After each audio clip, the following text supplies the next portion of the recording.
Five 3 year agreement में हमने जियान को उसे पूरा करते हुए देखा, लेकिन यूनसेक ने जियान को गामा एम्पायर छोड़ने पर मजबूर कर दिया था, जिस वजह से जियान गामा एम्पायर से बाहर भागने लगा था। वहीं दूसरी तरफ हम सी जूनियर को सियानान एकेडमी के अंदर देखते हैं, जहां पर वो शैडो मास्टर से खबर ले रही थी और उसे जियान के बारे में हर एक चीज पता चल जाती है। सी जूनियर कहती है कि युन लैंग जोन अब गामा एम्पायर में ही रहेगा और जियान वहां से निकलकर बच सकता है। जियान ने बहुत ज्यादा प्रोग्रेस कर ली है और उसकी साइड बड़े बड़े वॉरियर्स जैसे क्वीन मेडुसा भी है।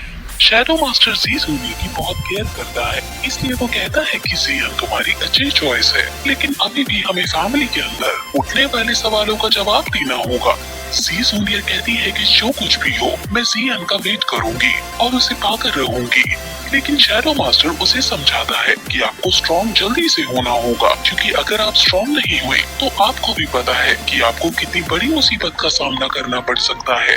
वो फिर शैडो मास्टर को एकेडमी के बाहर रहने की सलाह देती है, क्योंकि किसी आउटसाइडर्स का एकेडमी में आना मना है। शैडो मास्टर फिर वहाँ से चला जाता है और फिर सी जूनियर जब वहाँ से जाने लगती है तो तभी एक लड़का सी जूनियर को नोटिस करके उसका हालचाल पूछने लगता है, क्योंकि वो सी जूनियर में इंटरेस्ट रखता था, लेकिन सी जूनियर को उसमें कोई इंटरेस्ट नहीं था। वो वहाँ से चुपचाप जाने लगती है। अब तभी वहाँ उसकी ट्यूटर रियोले आती है। ट्यूटर बताती है कि आधे महीने बाद एकेडमी के अंदर प्रमोशन कंपटीशन है और जो भी टॉप 20 में आएगा उसको इंटर कॉलेज में एडमिशन मिल जाएगा। हालांकि एडमिशन तो तुम्हें पिछले साल ही मिल जाना चाहिए था, लेकिन तुमने ही अपना नाम कंपटीशन में नहीं लिखवाया।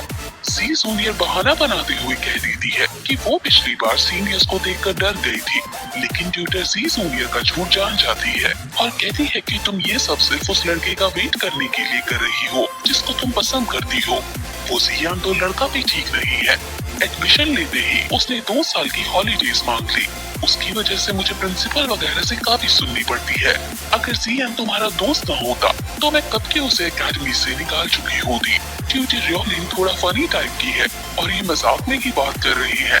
सी जूनियर कहती है कि जियान इस साल जरूर आ जाएगा और फिर ये दोनों ऐसी ही बात करते हुए वहाँ से चली जाती है। वो लड़का इन्हें जियान की बात करते हुए देख रहा था और उसे जियान से इतनी जलन होने लगती है कि वो अपने पास खड़े पेड़ को गुस्से में ही तोड़ डालता है। इससे हम उसकी शक्ति का भी अंदाजा लगा सकते हैं। जियानान एकेडमी ऐसी वैसी एकेडमी नहीं है।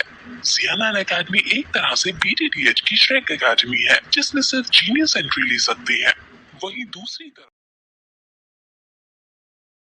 हम जियान को देखते हैं जो अपने विंग से उड़ता हुआ जा रहा था और फिर तभी उसके टीचर बताती हैं कि ये जगह ब्लैक डोमेन ग्रेट प्लेन्स है और ये ब्लैक हॉर्न डोमेन में जाने का रास्ता है। तुम अपने पर्पल विंग्स का यूज मत करो। ब्लैक हॉर्न डोमेन में कई सारे लुटेरे रहते हैं जो तुमसे बेफालतू में अट्रैक्ट हो सकते हैं। जियान अब अंदर जाने लगता है, लेकिन तभी एक पर एक आदमी उसे रोकता है और उससे रूट होते हुए एंट्री फीस के रूप में 500 सोने के सिक्के मांगता है। जियान कोई पंगा लेना नहीं चाहता था, इसलिए 500 गोल्ड कॉइन्स देकर वो अंदर चला जाता है। अंदर उसे बहुत अविकसित गांव दिखता है। यहाँ क्योंकि पूरा बाजार लगा हुआ था, इसलिए जियान सबसे पहले इस जगह के मैप को ढूंढने का डिसाइड करता है। जियान पूरे गांव के बाजार में चक्कर लगाता है, लेकिन कहीं भी उसे मैप नहीं मिलता। अब जियान ढूंढ ही रहा होता है कि वो कुछ लुटेरों को एक व्यापारी को लूटते हुए देखता है। लुटेरों ने व्यापारी के सैनिक को मार दिया था और वो व्यापारी के आभूषण ले रहे थे, लेकिन तभी लुटेरे जियान को नोटिस कर लेते हैं। जियान कहता है कि मैंने कुछ नहीं देखा है और मैं जा रहा हूँ, लेकिन तभी वो लुटेरे अब जियान को घेर लेते हैं और वो जियान को लूटने की कोशिश करती हैं, लेकिन जियान अब अपनी तलवार निकालकर उन सभी को अब धोने लगता है। उनके बीच हमें एक आइकॉनिक लेवल की फाइट दिखाई जाती है। जियान अकेले ही उन सभी लुटेरों को कुछ ही देर में हरा देता है और व्यापारी को बचा लेता है। व्यापारी जियान को रोककर उसे धन्यवाद करता है और उसे कहता है कि आप मेरे यहाँ आइए, मैं आपके रुकने और पीने की व्यवस्था कर दूंगा। जियान को रुकना और पीना दोनों ही नहीं था, इसलिए जब वो मना करने लगता है तो व्यापारी कहता है कि मुझे पता है कि आप ब्लैक सील सिटी जा रहे हो। असल में ब्लैक सील सिटी के अंदर एक ऑक्शन ऑर्गेनाइज हुआ है, इसलिए काफी सारे लोग ब्लैक सील सिटी में जाते हैं। ये व्यापारी भी वही जा रहा है। व्यापारी जियान को समझाता है कि इस जगह पर कई सारे तूफान आती रहती हैं, इसलिए आप हमारे साथ ब्लैक सील सिटी चलो, हम वही जा रहे हैं। याओ लाओ भी जियान को व्यापारी के साथ जाने को कहता है, इसलिए जियान व्यापारी के साथ उसकी गाड़ी में बैठकर जाने लगता है।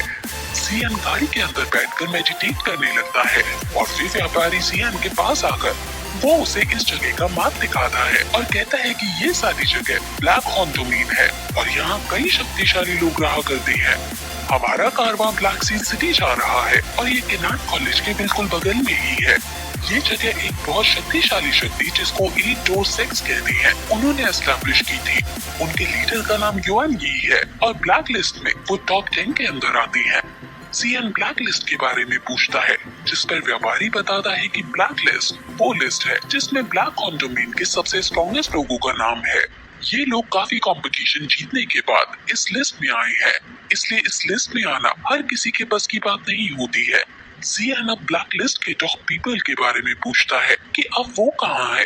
व्यापारी बताता है कि फर्स्ट और सेकंड प्लेस पर जो है उनके बारे में तो कोई नहीं जानता, लेकिन जो थर्ड प्लेस पर है वो काफी ज्यादा स्ट्रॉन्ग है। ऐसा कहते हैं कि वो 2 एम्पायर के पीक पर है। वो एल्केमी में भी एक्सपर्ट है, इसलिए उसे एम्परर ऑफ मेडिसिन भी कहते हैं। जियान उसका असली नाम पूछता है, जिस पर वो उसका नाम हान फेंग बताता है। अब तभी टीचर के रिंग में कोई हलचल होती है और जियान इस हलचल को नोटिस करते हुए जब टीचर से बात करने की कोशिश करता है तो टीचर उसे कुछ नहीं बोलते।